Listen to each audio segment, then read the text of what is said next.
जो पूरा मामला नोएडा का हम आपको बता रहे थे, इस पूरे मामले में बच्ची की मां से खास बातचीत न्यूज़ 18 के संवाददाता दीपक विश्व ने की है। बच्ची की मां ने बताया कि जब उन्होंने अपनी बेटी को स्कूल छोड़ा था तब वो बिल्कुल ठीक थी। क्या कुछ बातचीत हुई है, सुनवाते हैं आपको। तृप्ता जी, कैसे आप लोगों को पता चल पाया था अचानक ये सब हुआ? मुझे सुबह 11:30 बजे कॉल आया था टीचर्स का कि आपकी बेटी फेंट हो गई है, हम उसे हॉस्पिटल लेके जा रहे हैं, आप सीधा हॉस्पिटल पहुँचे। अच्छा, फिर आप यहाँ से गई थी डायरेक्ट या फैमिली को कोई किसी को? हमारी फैमिली से पहले उसके चाचा हैं, पहले वो पहुँच गए थे, मैं बाद में पहुँची थी। बट जब हमारी फैमिली पहुँची थी तो she was told us broad dead case.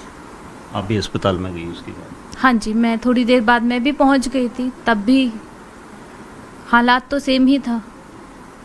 4 सितंबर की ये घटना है, क्योंकि बेटी स्कूल गई थी, क्योंकि शिक्षक दिवस वहाँ पर था, टीचर्स डे था।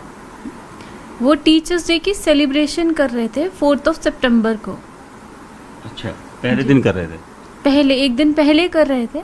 और मेरी बेटी बहुत सारे गिफ्ट भी लेके गई थी टीचर्स के लिए, सबके लिए नाम लिख के लेके गई थी, वो कलर करके लेके गई थी और डेकोरेशन का सामान लेके गई थी कि टीचर्स को सरप्राइज़ देना है। मुझे नहीं पता था सरप्राइज़ मुझे ही मिल जाएगा। मैम, आपको कहाँ लगता है कि क्या किस तरह के लूप होल्स हैं? बेटी आपकी स्वस्थ गई थी घर से।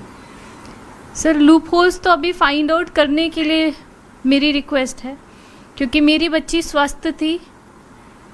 मतलब सुबह छोड़ा है मैंने, एकदम ठीक थी मेरी बेटी, खुश गई थी, एक्साइटेड गई थी। 11:30 वो कैसे ब्रॉड डेड केस हो गई, वो मुझे नहीं समझ आ रहा। मैम, पुलिस को आपने शिकायत दी है, उसमें ये भी लिखा है आपने कि स्टेटमेंट अलग अलग नज़र आ रहे हैं आपको? जी सर, मुझे स्टेटमेंट अलग अलग नज़र आए थे। टीचर्स ने अलग स्टेटमेंट दिया है, स्कूल के स्टाफ ने दूसरा स्टेटमेंट दिया।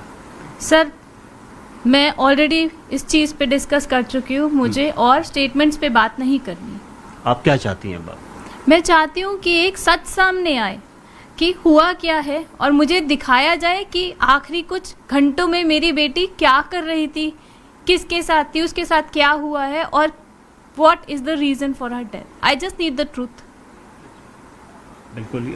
देखिए, काफ़ी इतना बड़ा दुख एक माँ को है, क्योंकि हम भी ज़्यादा सवाल इसलिए नहीं कर पा रहे क्योंकि वो बात करने की स्थिति में नहीं है, और उनकी यही मांग है कि इस पूरे फैक्ट्स को चेक किया जाए, क्योंकि आखिरी समय में उनकी बेटी के साथ ऐसा क्या हुआ कि वो अचानक बेहोश हो गई। और जिस तरह से स्कूल के स्टेटमेंट आए हैं, क्योंकि स्कूल के एक टीचर्स ने ये बोला कि बच्ची बेहोश हो गई थी, जिन्हें बेहोशी की हालत में अस्पताल ले जाया गया। उसके बाद परिवार को इन्फॉर्म किया गया, फ़ोन किया गया, परिवार के दूसरे सदस्य अस्पताल पहुंचे, लेकिन बच्ची नहीं रही थी। और उसके बाद से ही परिवार ये चाहता है कि इस पूरे मामले में निष्पक्ष जांच हो। स्कूल के काफ़ी बड़ी जिम्मेवारी बनती है कि कैसे वो इस पूरे जो बच्चों का भविष्य है उसको बनाने के लिए एक बड़ी फ़ीस लेते हैं। उसके बाद सुरक्षा की लेकर सवाल उठाए हैं।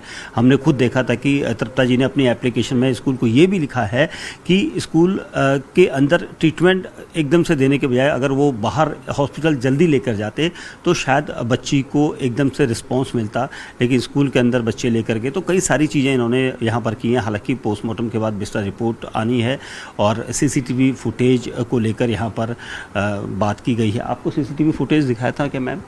नहीं, मुझे अभी तक नहीं दिखाया गया।